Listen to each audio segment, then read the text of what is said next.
একদা একটি কাক ছিল। তার সব সময় মন খারাপ থাকতো। সে চাইতো অন্য পাখিদের মতো রঙিন এবং সুন্দর হতে। তাই সে একদিন উড়ে উড়ে তোতা পাখির কাছে গেল।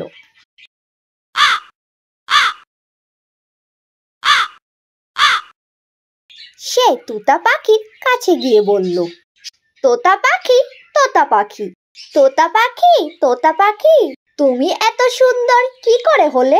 আমাকে একটু বলে দাও, আমিও তোমাদের মতো সুন্দর হতে চাই। তখন তোতা পাখি বলল, আমাদের পাখিদের মধ্যে সব থেকে সুন্দর হলো ময়ূর, তুমি বরং তার কাছে যাও। তারপর কাক ময়ূরের উদ্দেশ্যে আবার উড়াল দিল।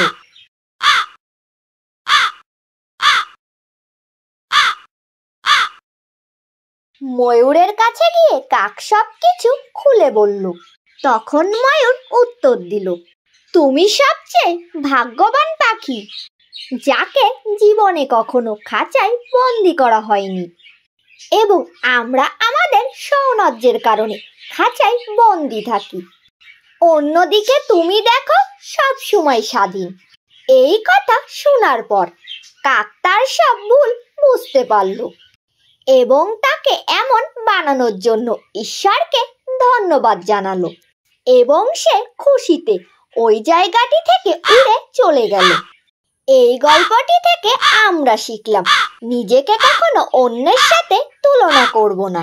আমাদের যা আছে তাই নিয়েই খুশি থাকতে হবে।